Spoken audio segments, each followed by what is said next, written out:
In today's episode, not the recommended way to replace a printer.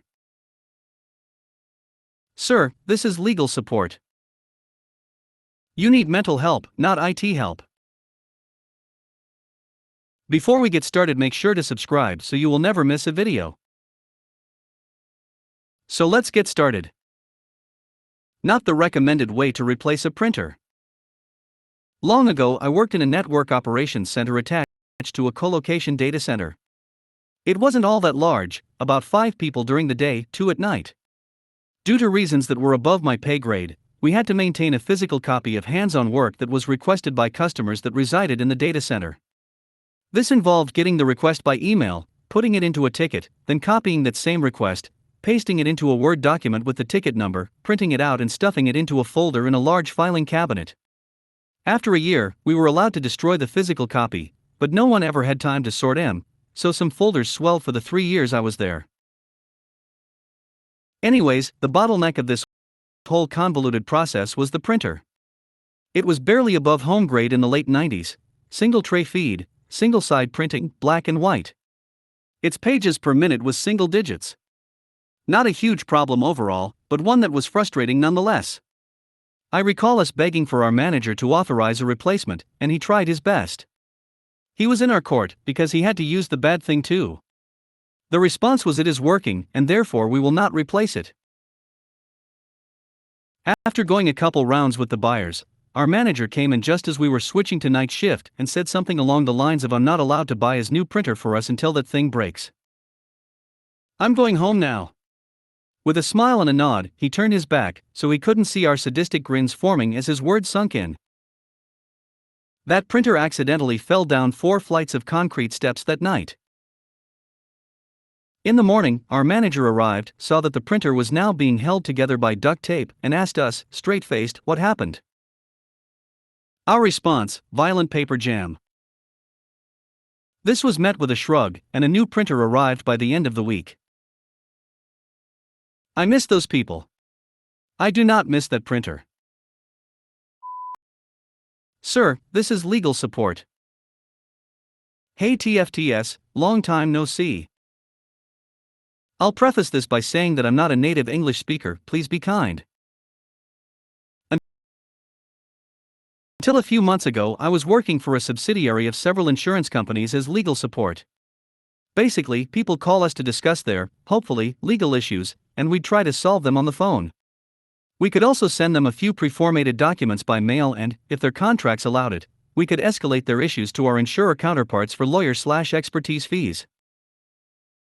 As a bit of context, you'll also need to know that La Poste is the French postal service and that, aside from mail, they offer a lot of services including free email accounts. Important bit. This story involves me and C, customer. Me, hello, this is me from. C cuts me, I want to sue La Poste. Me internal sigh, okay sir, we're going to have to go through a few details first, Q client ID and contract admin stuff. Me, so let's get back on track, you wanted to sue La Poste, sir? C, yes. They've lost my emails and they don't want to give them back to me. Me, okay, so just to be clear, we are talking about an email address? C, finally, you understand my problem. Me, trying to bring things back to my job, I must admit it's still a bit fuzzy. What do you mean by they've lost my emails? There could be various legal courses of action depending on the precise circumstances. C, well, I can't access my emails. I've just gone to the post office and they can't help me. Me, the fact the post office couldn't help you is no surprise. C cuts me again, yes, they are that incompetent.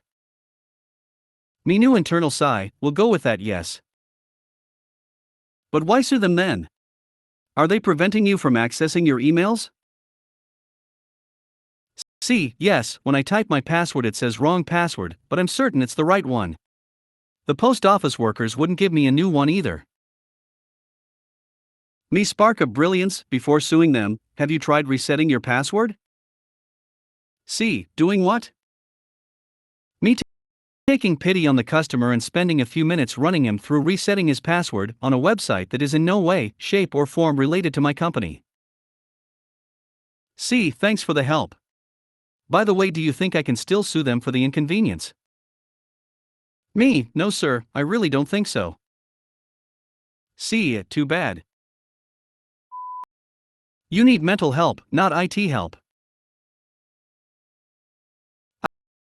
I have been working tech support all my life, and during my time I have done a little bit of everything. One odd thing about me is I get a lot of pleasure working with difficult people. I have a very high tolerance for people.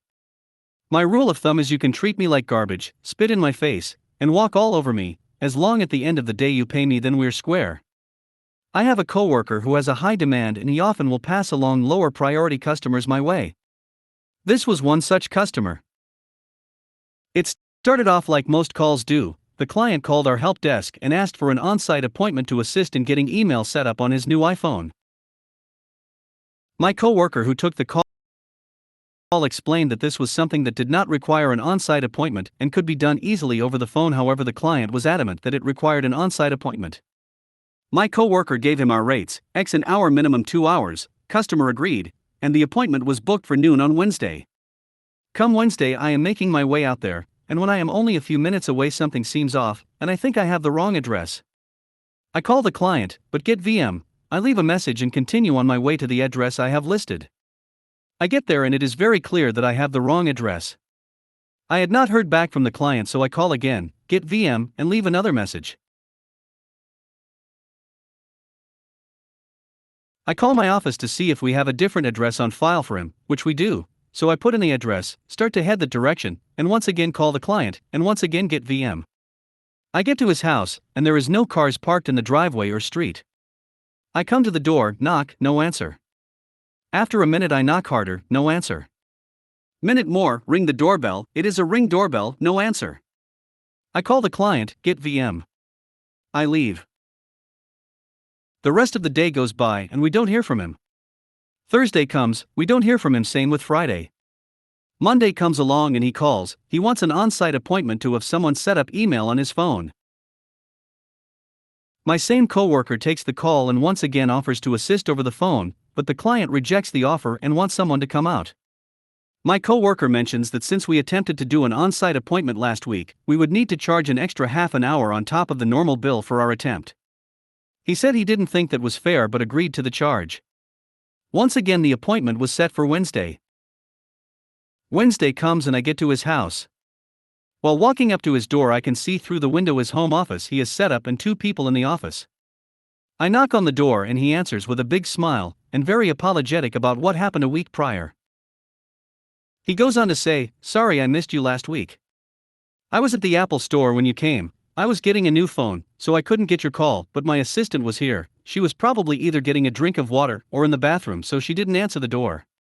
2 things, yes, he mentioned that the reason he wasn't there was because he was at the Apple store during our appointment time. I didn't say anything to him about this, and his assistant was behind him shaking her head and mouthing to me that she wasn't there.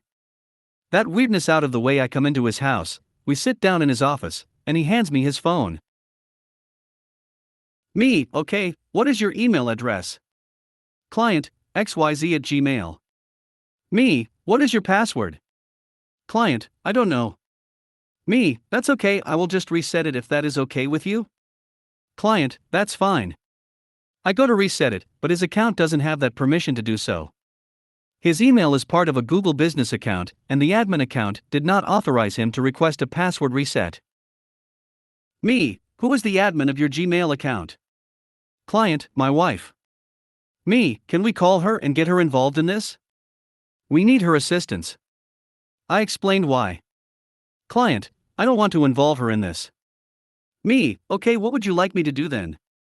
Client, I want you to set up email on my phone. At this point he is getting a little hot. Me, if you don't know your password, we can't reset your password, and you don't want to get your wife on the phone who is the admin for the account, there isn't anything I can do.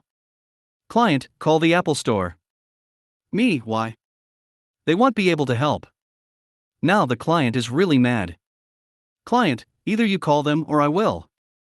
Me, okay, I will call them. What is the number of the store you went to? He gives me the number, I call them, then he asks for his Bluetooth headset.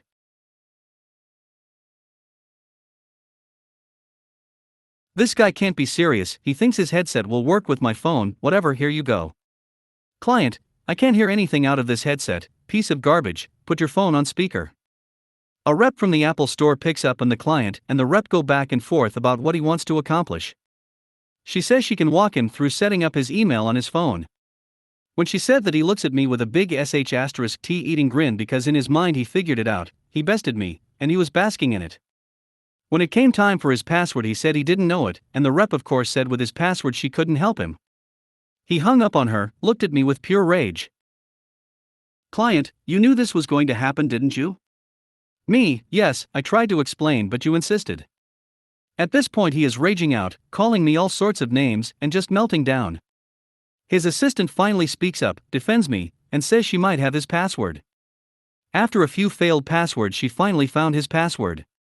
In almost a blink of an eye the client went from a demon to a fat-faced cherub angel. He asked a few more questions which I was able to answer. I helped him with a few more items, and when there was a pause.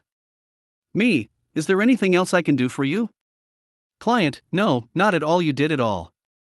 Thank you so much for coming out and sorry again about last week. I got his payment info, he walked me to the door, and we said goodbye. The next day he called up and talked to accounts payable and told her that he doesn't want to pay. She came to me to tell me that he doesn't want to pay as I didn't do everything he requested and said he is on the phone and if I wanted to speak with him. I happily picked up because I know I was in for more lovely exchanges. Me, hi client, my coworker told me what is going on.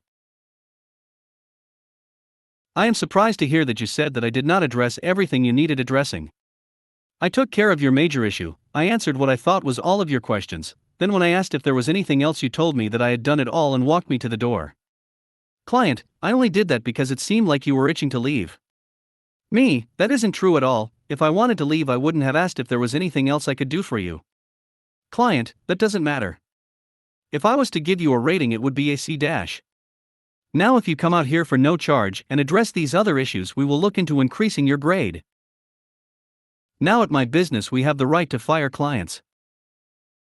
This isn't something I have done much, but when I do it really throws off the person. We do live in an age where the person requesting service seemingly has a right to abuse those in a service industry without any repercussions, so if they are ever fired they can't believe. At this point in time, I didn't want to deal with this person anymore. It was clear that they needed mental help, which is not something I can give. Also, I don't want to be strung along for my money. Who knows if I will ever get it? So I decided enough was enough. Me, you know client, that is the highest grade someone has ever given me, so I think I will stick with that grade for now. Client, with that F*king attitude you will go nowhere in life. Me, I accepted that a long time ago. Client, if you don't help me I will never do business with you again. Me, I am sorry to see you go, but it would be the best for both of us. He hung up. Accounts payable came up to me to ask what happened and I explained. She marched right back to her desk, called his wife, and she paid without even know the exchange her husband and I had.